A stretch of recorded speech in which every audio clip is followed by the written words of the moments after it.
छतु एक प्रमुख स्थान नहीं था। ये छतु भितर आम बटम छतु पाଳ छतु खाई था।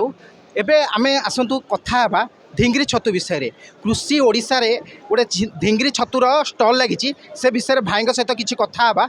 आसतु आमे से भाई की पचारि बुझा छतु विषय कौन आपन टी ए ढिंगरी छतु आमर स्पेशली शीत दिन ही ग्रो करा जाए।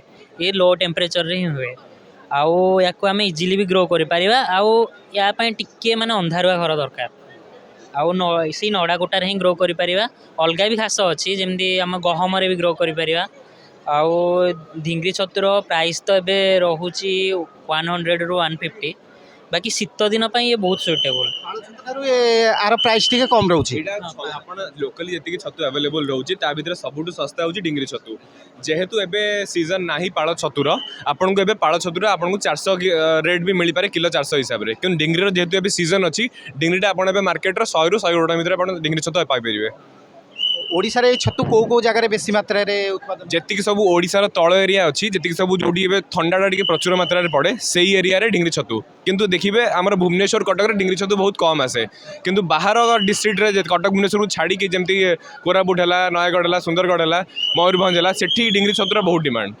ढेंकानाल प्रोसेस यार होची कि नड़ा को आमे 2 रु 3 इंच काटी दवा प्रथमे।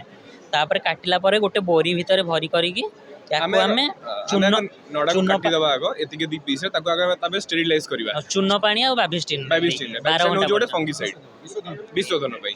तापर ताको 6 रु 8 घंटा आमे बुडेई की रखिबा। बुडेई की रखिला परे आमे रात्रि यदि बुडौचे सकाळू आमे ताको सन ड्राई करबा। सन ड्राई केमती करबा जेमती कि याको चिपुडले आडू पानी पडु नथिबो। टच कले मॉइस्चर थिबो किंतु मॉइस्चर थिबो पूरा ड्राई ही नथिबो किंतु मॉइस्चर थिबो। आपण यदि हाथ मारिबे उदा लागुथो हाथ को किंतु आपण यदि स्क्वीज करिवे सेतिर पानी आसनो। तापर याको गोटे पॉलिथीन ए टाइप रे गोटे पॉलिथीन निया हबो। पॉलिथीन रे लेयर बाय लेयर आगो नडा दिया हबो। गोटे लेयर नडा दिया हबो ताको कंप्रेस करा हबो। कंप्रेस करा होला परे एडा होजी स्पोन।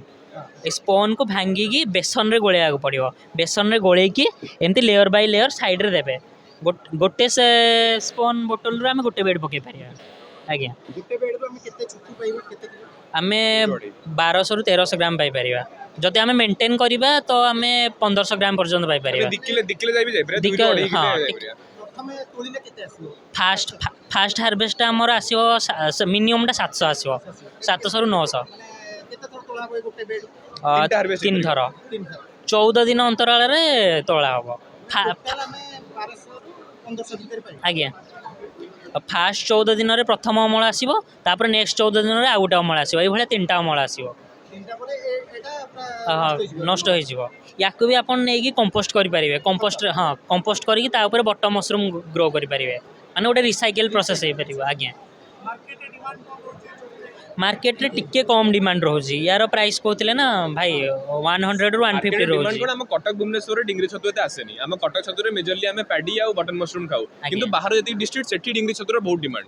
हमर एगुरा डिंगरी छतु हमर एबे रायगढ़ रु आसी। कटक रे जति कि हम मार्केट अछि जति कि हम बुझिचु रायगढ़ रु मैक्सिमम ओयस्टर मशरूम आसे। किंतु कटक रे मेजरली हम पैडी मशरूम आ बटन मशरूम कंज्यूम करू हमें। कोस्टल बेड रे हमर प्राय पाळ छतु होजी किंतु एई छतुटा शीत दिन पई सुटेबल। पाळ छतु शीत दिन पई नुहे ता पई हां वर्षा दिन वार्म ह्यूमिड क्लाइमेट दरकार। हां तो हमको जेतबे शीत दिन पाळ छतु ग्रो करजे ताको इलेक्ट्रिसिटी बिल बढ़ी जिवो कारण हमर हाई वाटर बल्ब लगाया पड़िबो। टेम्परेचर मेनली हमको मेंटेन करिया पड़िबो। सेत पई देखिबे हमर शीत दिन पाळ छतुटा अधिक प्राइस आसे किंतु ढिंगरी छतुटा परफेक्ट शीत दिन पई।